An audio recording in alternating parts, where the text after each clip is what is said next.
pessoal, sejam bem-vindos ao nosso programa Depois da Vírgula. E hoje aqui, como sempre faço no início, agradecer a todos os internautas, aqueles que nos acompanham pelo Instagram, pelo Facebook, pelo LinkedIn e pelo YouTube, onde a gente tem o nosso canal, que será visto aí no finalzinho, com crédito. Quem quiser se inscrever, por favor. E respondendo, obviamente, algumas perguntas e já juntando com as últimas informações do Instituto Brasileiro de Geografia e Estatística, IBGE, muito tem se perguntado no meu blog, lá no canal, afinal, professor, como é que estamos?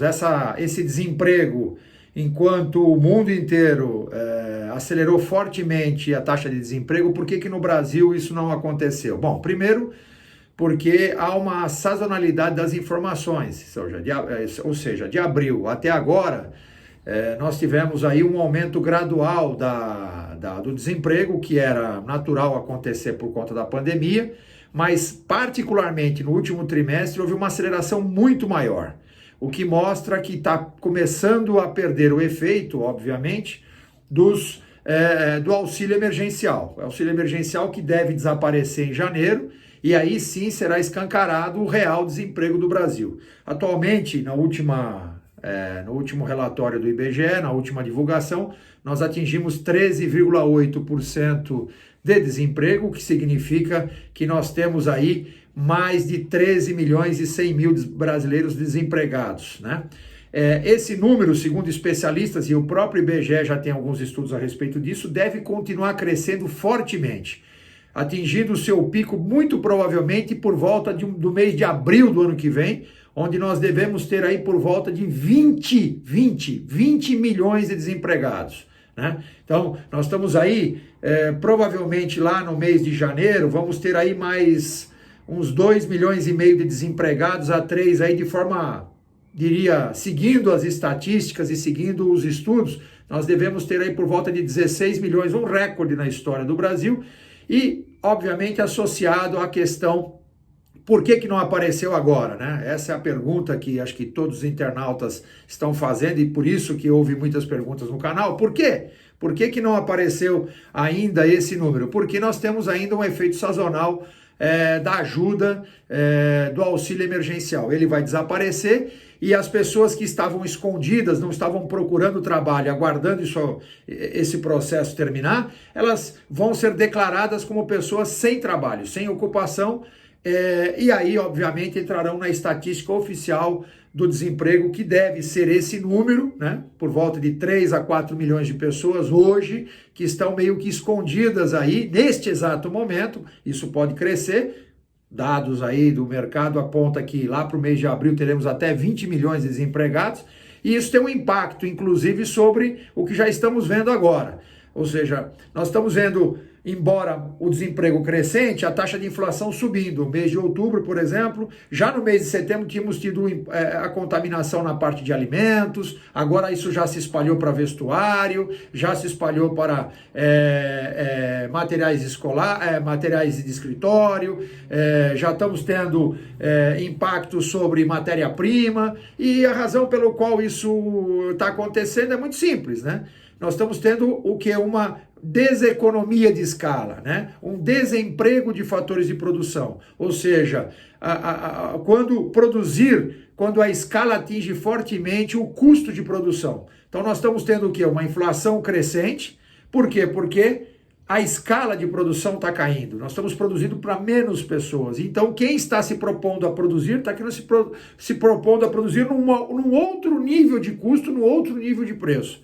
Isso significa que toda a campanha, todo o papel do Banco Central em trazer as taxas de juros para curto prazo, ou seja, para emitir papéis do Tesouro Nacional, né? Não o Banco Central, perdão, né? O Tesouro Nacional, de trazer os papéis para curto prazo, para pagar menos juros, sendo que no longo prazo as taxas estão subindo rapidamente, mostram que o mercado não está acreditando nessa teoria, até porque, se houver uma contaminação geral de preços, como está acontecendo já no mês de outubro, todo esse esforço do Banco Central vai atingir o curto prazo, ou seja, já no curto prazo, a partir de fevereiro, março, o Banco Central, que tinha uma ideia de queda de juros ou manutenção dela, vai mudar completamente a sua postura até para poder dar confiança e confiabilidade às pessoas que estão comprando o risco Brasil. Então, nós temos alguns grandes desafios. O primeiro deles, obviamente, de empregar esse número de brasileiros que ficarão desempregados a partir de janeiro.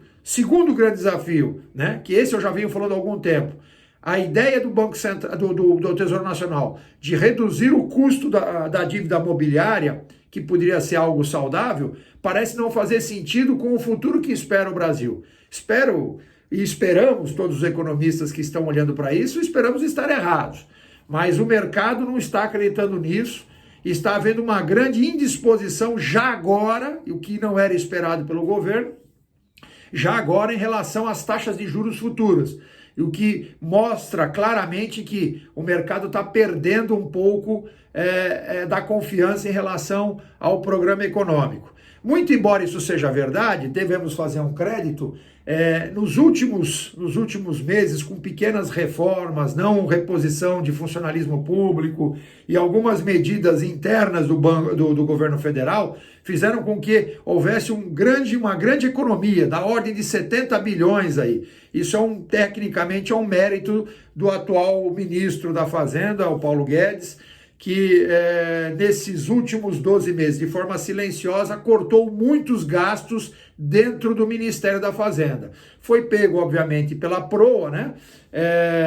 Por uma crise sem precedentes. Alguém vai dizer, bom, então, afinal, ele tem mérito ou não tem mérito? Aqui não se está avaliando a questão da meritocracia, aqui está se avaliando a questão da eficiência das medidas, né? O Brasil é um país emergente, precisa captar dinheiro lá fora, o Brasil não tem como sustentar através da sua renda nacional, produzida por os 4 pilares, né? Quais são os pilares da renda nacional? Aluguel, juros, salário e lucro das empresas. Então, esses 4 pilares alimentam a renda nacional. A renda nacional que temos aqui não é suficiente para bancar os investimentos futuros. Então, temos aí um problema sério. Embora esse crédito que eu fiz em tempo, reconhecendo uma economia na ordem de 70 bilhões do Ministério da Fazenda, entre não reposição de mão de obra e algumas economias em relação a algumas autarquias, faz com que, obviamente, o governo tenha tido um fôlego extra até para poder gastar com o processo da pandemia.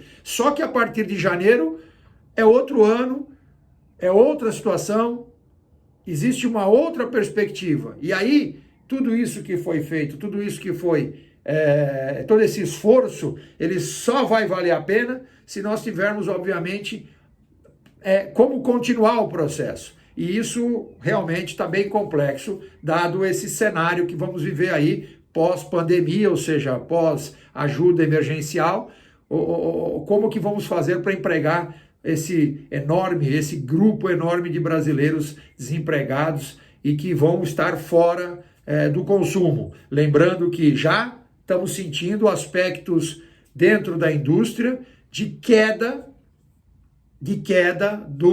da produção em escala, ou seja, o custo de produção está subindo, então nós estamos tendo o quê? Uma inflação de demanda? Não estamos tendo uma inflação de demanda, estamos tendo uma inflação de custos.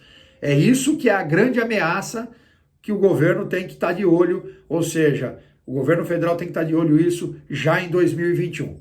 Pessoal, por hoje é só, aí no finalzinho aí do nosso vídeo tem como se inscrever no canal. Muito obrigado, espero que os senhores continuem bem, se protegendo, usando máscara e que Deus nos abençoe e nos proteja.